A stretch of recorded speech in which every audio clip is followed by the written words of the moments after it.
Hi, friends. I'm here with your daily devotional from Courage to Change for Al-Anon, and it's February, and I really kind of can't believe it. So, yeah, February, I think maybe the month that marks, oh my gosh, I made it. And honestly, the new beginning of, or the beginning of some really great, fun, exciting new adventures in my life. So, if you have been on this journey with me at all, you know that 2025 was a year of learning how to love myself through heartbreak and how to maintain love while healing that heartbreak. And a big part of that was discovering Al-Anon for me. And it's been a very pivotal thing for my life. It's been such a great blessing to my life. And so I share these daily devotionals, and I intend to just continue to share and expand on that sharing. And hopefully something that I have gone through can be an inspiration for you and maybe give you encouragement for whatever it is you're going through. And while I will talk about what it was like to move through the heartbreak, and listen, I know I've looked silly a lot of times, but it's not a one and done type of thing. And even still today, like, he doesn't go away. The thought of him doesn't go away, or it hasn't yet. So, but I'm so much better than I was. And it's been, just right at a year. And wow, I'm very different now than I was a year ago. So I'm really grateful for that. But anyway, let's go back to our daily devotional, February 3rd. As a newcomer to Al-Anon, I heard that the principles of the program could lead to serenity. I'd have preferred to hear that the program would cure the alcoholic, undo the damage of the past, or at least pay the gas bill. My idea of serenity was sitting on a mountaintop with a silly grin on my face, not caring very much about anything. I was more interested in passion. Eventually, I realized that serenity didn't have to strip me of my passion. Instead, it offered me a sense of inner security that freed me to live my life as fully and passionately as I pleased, because it tapped into an unlimited source of energy and wisdom, a higher power. I could make strong choices and take risks because, with this help, I was better able to deal with anything that happened. Nothing can compare to the drama of exploring my full potential as a human being. Once I had a taste of the rich life that could be mine with the help of Al-Anon and my higher power, I discovered that serenity was a great treasure. And today's reminder: today I seek serenity, knowing that when I am serene, I am capable of becoming more fully and more passionately myself. And a quote from In All Our Affairs: without this program, I could not have appreciated how truly wonderful my life can be in spite of difficult situations. Oh, that's such a good one. Such a good one. And it's funny because, I say, and I think I may have just said, this year is going to be a year of me discovering love. And I just, for the first time in a year, had all of my kids and my grandkids in my house.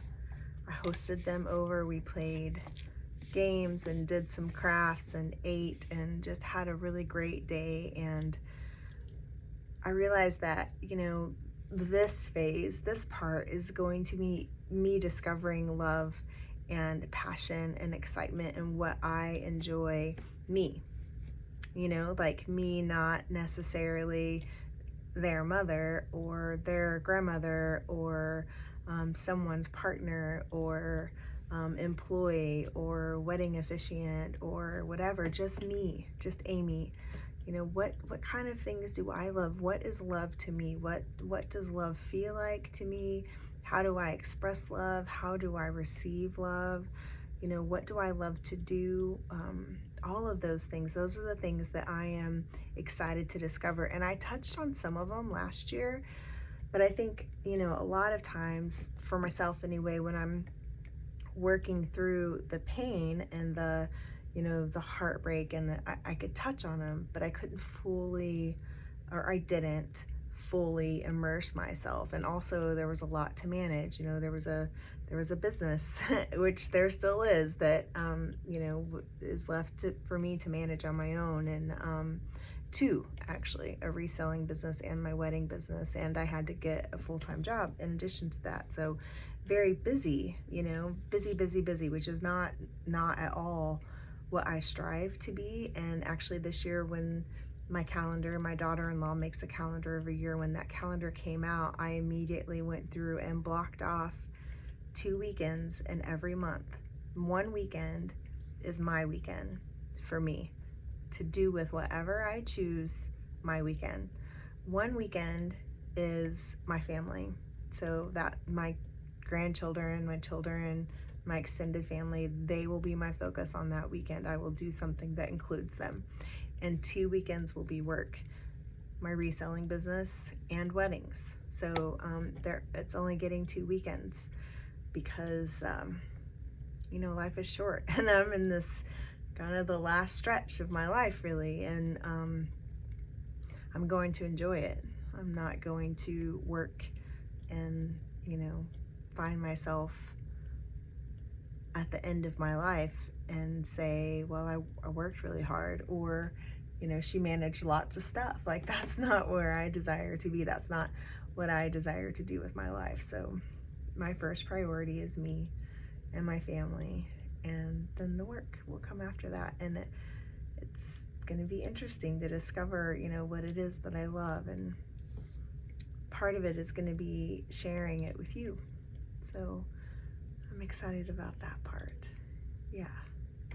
And I think it's really beautiful to learn that, like, for so long it's true that I think, like, I need to take a vacation. I need to go somewhere. I need to go somewhere to find that serenity, right? I need to get out of my day-to-day life to find it. And a huge lesson in 2025 for me was in staying put, in finding that serenity and that peace in my life, in the chaos of my life, in the middle of my living room, where all those memories lived.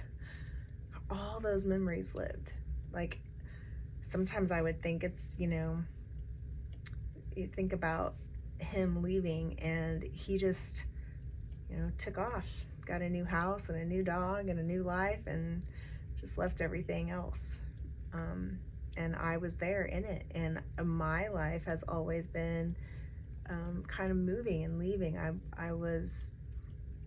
My pattern in my life was always move, change my environment, change my scenery, change my whatever. And that's been going on since I was a child. And this year I had just bought a house and I wasn't moving. That's my home. That's where I'm staying. So I had to figure it out. And I did sell a lot of things that just the energy of us, was so alive there that I couldn't get past it. So it had to go. But that's okay. That's okay. And I think what I'm left with now is the energy that I choose. Yeah. And it's mine. And it looks like mine. It looks like me. It's a reflection of me. And that doesn't erase anyone or any memories, or it does. Maybe it erases some memories. Maybe some of those memories are gone, but I didn't try to erase the value and the beauty that loving him brought to my life. That's still alive. And I'm grateful for that. And sometimes that's hard to understand. But I'm going to work through it. That's part of what I'm going to work through this year. Like, how do you, I have maintained that love, and I have maintained the integrity of how I loved him, regardless of him, right? Like, that's one of the things in Al-Anon, is looking to see what your part is in something. And so it's been really important to me to see what my part was in everything, and every part of that relationship, and where did I show up, and where did I abandon myself. And it happened really early on, and I can see it so clearly now. I still toy with the idea of how did I love to that depth and it be unrequited. Like that's a really hard thing for me to understand. But that's not for me to understand. The only part that is for me to understand is my part, and the unrequited part or whatever. None of that's up to me. It's not for me to understand or analyze or whatever. It's all about me. And not a selfish way. I think it's really important to look at, a lot of these programs are like, oh, it's all about you. It's all the focus on you and focus on you and focus on you. But we are relational beings.